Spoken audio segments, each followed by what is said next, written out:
Welcome to this ROV chat. And today, Stephen and I are going to talk about energy medicine self-care. So how we can signal our mind, heart, and body, our subtle energy system for health and well-being, both physically and also mentally and emotionally. And there's several inner cues we can use, and also ways that we can stretch and move and manipulate the body that sends a positive signal that goes through the connective tissue system of the body, through the blood plasma, through the perineural network, all the way down to the DNA level to signal our cells for health and vitality and working with each other, and to um, express the natural intelligence that our body has for self-healing and recovery and repair. So Stephen's going to begin by talking about some um, therapies that he was introduced to uh, all the way back when he was a child, and then I'm going to follow up with some inner cues from Qigong and subtle energy meditation. So Stephen, I'll pass it over to you. Kevin, thank you. Yeah, so energy medicine particularly has intrigued me from when I was very young. I was the son of a manager of a hospital from my dad, and my mum was the matron or head nurse of another hospital, and they actually met each other playing tennis. So it's quite a funny story. But in terms of that, I spent all my early years in hospital. I always said to my friends, "Oh, what were you sick?" No, I was helping dad and mum. So that was very accurate, and it gave me a really wonderful insight into, the traditional medicine system. And it also helped me to discover very early on that a lot of the innovators of energy medicine were in fact the medical doctors, scientists, and physical therapists that I came across in the hospital, who had kind of, little unusual ideas. They'd seen a lot of traditional medicine themselves in the Western medical system, and were very interested in hands-on and hands-off energy techniques and movement therapies and neuromuscular, energetic techniques, reduction, structural integration techniques, and so on. So I had a lot of wonderful discussions, and that got me very curious. And as a result, number of childhood accidents, where you break bones and do other things, I came into a lot of early, especially early energy therapies, primarily, interestingly enough, in the beginning through martial arts. So I did a lot of kung fu, a lot of martial arts, aikido, karate, and so on. And through those, of course, you find that a lot of the masters and teachers are using really quite incredible energy techniques. There was one master I particularly remember, who, by touching certain parts of your body, could cause you to collapse on the floor, and then by touching certain parts of the body again would bring back the energy running through your system. So he was particularly adept. So there were a number of other techniques that I was exposed to when I was young. Alexander technique, which I thought was a really beautiful. Alexander himself, who had muscular issues, he was Shakespearean orator, and he grew up with this Alexander technique, which provides ways to use effortless movement, or at least less effort in your movement. So that was a really wonderful technique. I was introduced to Rolfing, which also is a movement structural integration technique. So I always found these were very useful for investigating posture. Feldenkrais, which was another one. Feldenkrais himself was a Ukraine-born physicist and judo practitioner. So they're always really intrigued me, because I could relate to that. I did years and years of judo, and I was particularly, this was based around movement for dancers, musicians, and artists, and I was a dancer and a musician and an artist in those early, especially in the teenage years. And I found it really useful for whenever I got pain or any kind of restriction from movement, due to an illness or an accident, this was really, really helpful. And that actually took me onto cranial sacral therapy. So I did a lot of touch for health, shiatsu, learning the basics of osteopathy. I didn't train in osteopathy, I trained in naturopathy. But the craniosacral work was really powerful for me. I was forceps delivery as a baby, so I was kind of dragged out with force, and I've always had incredibly sensitive temples. It feels like I've got a whole different radio signal going on in my brain from this part. And when I went to some craniosacral specialists, they helped me to see how really simple movements of the cranial bones and membranes could, and also using and understanding the cerebrospinal fluid could actually help to release, protect, and guide some of the energy and movement within the body simply by touching points in the head. I always found that so miraculous, the wisdom of the body and the ability to have emotional release simply from touching points on the head. So I did a lot of practices. I did a lot of training in therapeutic touch, and in touch for health, and as I said, shiatsu and acupressure. So just a couple of really simple things that I could offer, before handing back to Kevin, is that there are really, really crucial points in the body that you can pay attention to that are really helpful generally for overall well-being and health. So one of the first ones is the central meridian. So when I first went to do some of these therapies, the practitioners and the teachers always said to me, pay attention to the central and governing meridian. There's a particular point, acupressure point right here called the triple warmer, and by activating the top and the bottom here, so around about the navel and just up here around the joints of the collarbones, by rubbing those here and then crossing over and rubbing those here, and then rubbing about the equivalent on the back just behind the navel and the equivalent up here in the neck.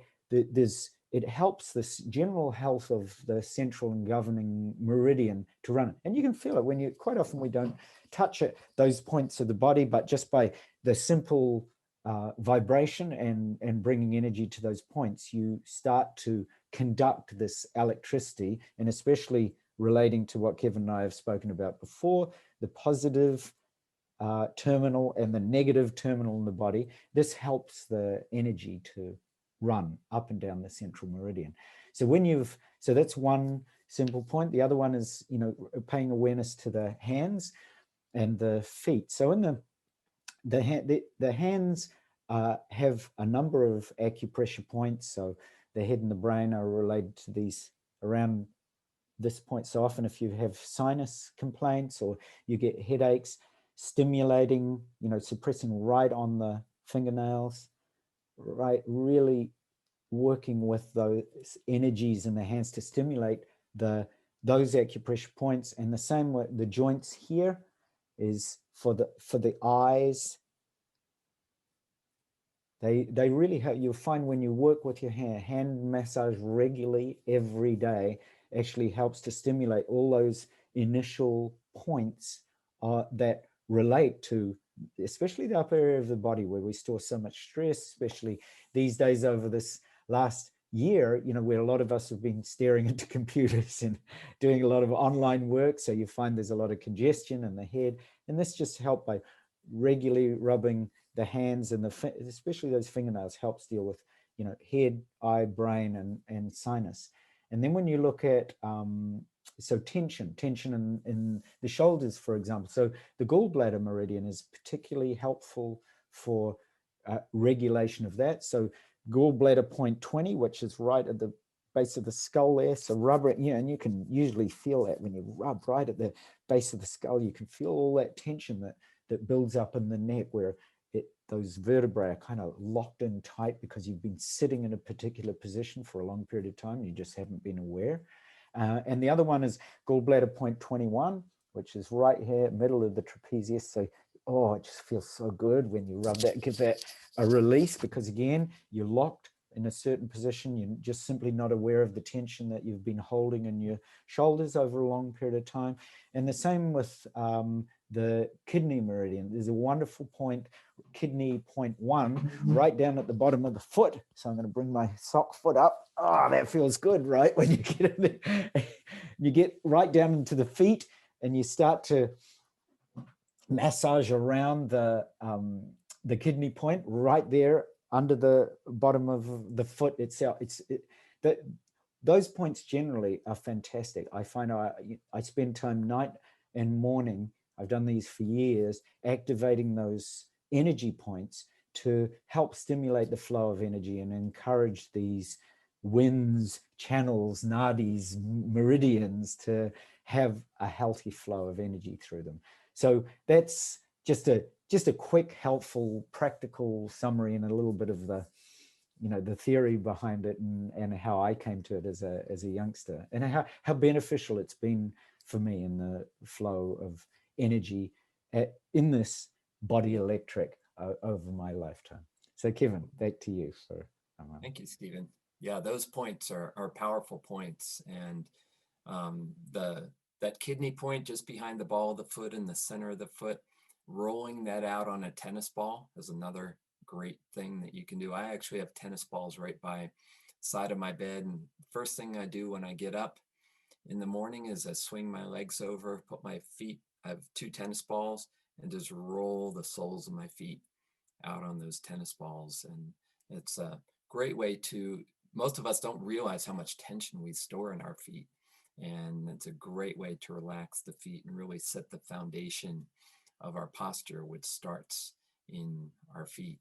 And yeah, pulling and rotating, just like you said, the fingers and massaging there at the middle of the trapezius and the base of the skull. Those are points that I've all learned to work with as well over the years. So really emphasize how important those are. And what I'd like to do now is have you all who are watching come along with me inside the body, and we're going to cue and notice the contrast between these different ways of cueing both a positive and a negative state within the body, and how that affects us so deeply. And the first one is posture. So what I'd like you to do is just participate along with me now. And let's begin by just kind of slumping down, dropping our chin, and lowering our eyes. And just notice when you slump down and your chin drops and your eyes drop, just notice how you feel inside.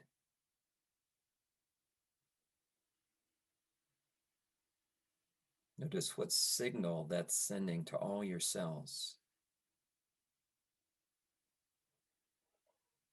And now in contrast, imagine there's a string attached to the top of your head. And it's drawing your spine upright, and tuck your chin just a little bit, and feel this sense of being lifted up right through the core of your body. Stephen talked about that central channel. Feel what it's like to feel vertical extension right through the core of your body and through the top of your head. And then just tuck your chin slightly. And notice how you feel now. Feel more awake and alert and empowered, more intentional. So just simply sitting in an upright posture or standing in an upright posture changes how you feel emotionally and changes the signal that you're sending to all your cells.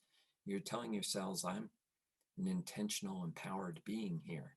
And you're demonstrating that to your own cells. Okay, so that's posture. That's one. Two is conscious relaxation. So first, I'd like you to just take a fist and start squeezing your fist, and look at it too. Just look at that tension and feel it in your body.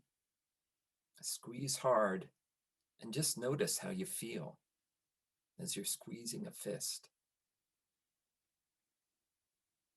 What signal is that sending to all your cells?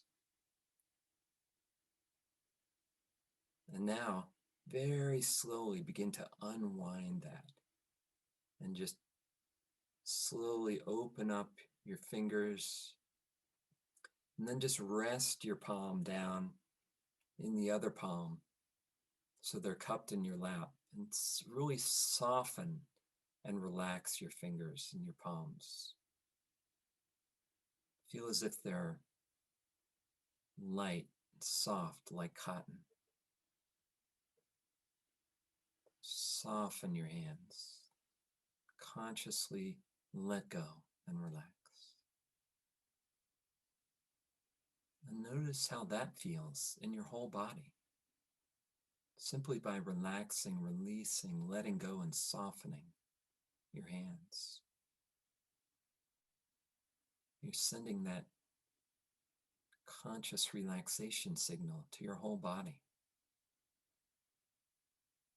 When your hands relax, your arms and shoulders tend to relax.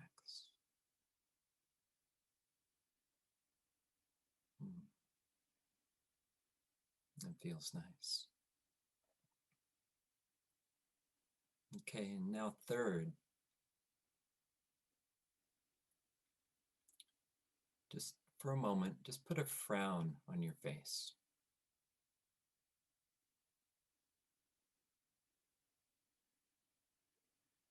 Notice how you feel as you do that.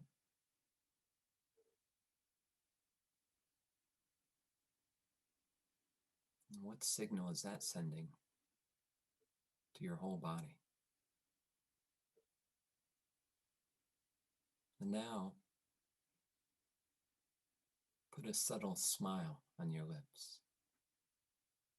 A smile of appreciation and gratitude.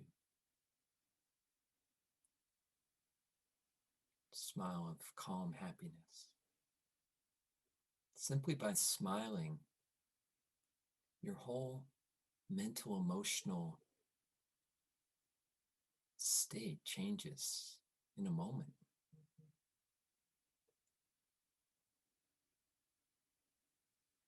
Notice what signal that sends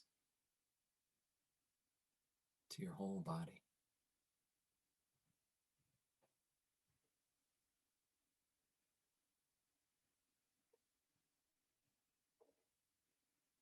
Okay, and then fourth, breathing. So for a few moments, I want you to take very shallow, rapid breaths, just breathing in your upper chest. So just breathe right up here, real fast and real shallow. And just notice what that does. Feel the anxiousness of that. What does that do to your whole body? Notice how your shoulders tend to rise up, and you tend to tighten up in your upper back, between your shoulder blades and your neck. And now, drop your shoulders and your hands, and take a breath deep down into your abdomen. So as you breathe in slowly now, and feel a downward pressure down through your abdomen, all the way down into your perineum. So breathe in and feel that pressure downward. Feel your abdomen and your chest expand and fill up. And then very slowly exhale and release any tension down through your legs, down through your feet, down into the ground. And take several slow, deep breaths in this way. Just breathe in, feel the downward pressure down into your abdomen, your perineum. Feel the expansion of your abdomen. And then exhale, let go. Imagine as if you're breathing out down through your legs and down into the ground. And just notice how you feel with this slow, deep abdominal breathing.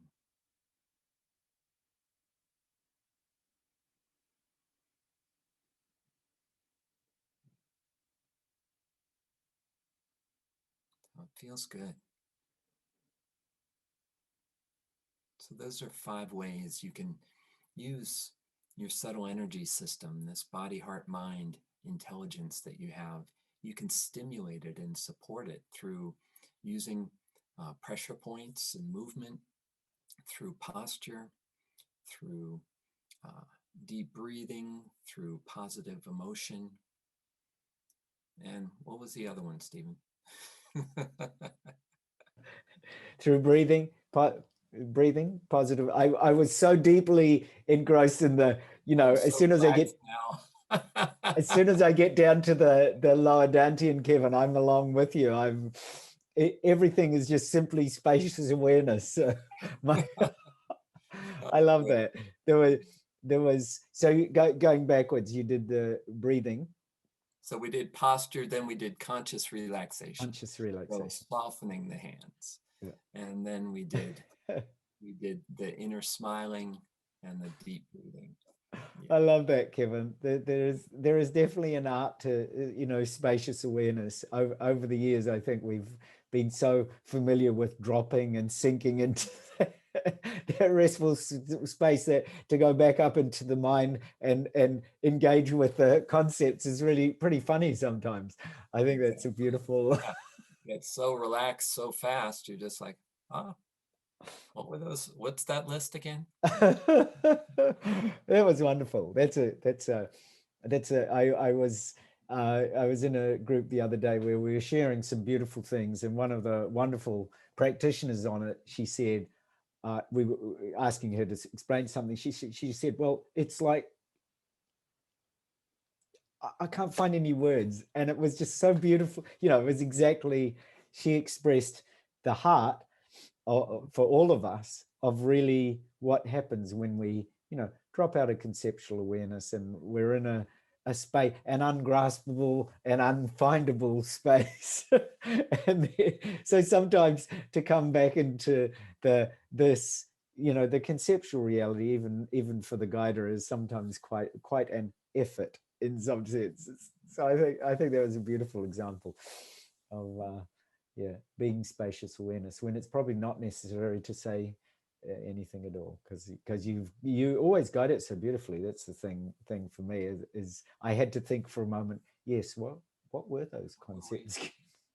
Well, thank you, Stephen, for this Yeah, chat. I hope that all of you had an experience of signaling your body, heart, and mind for health and well-being, and that you'll take some of these simple practices with you and use them every day in your life.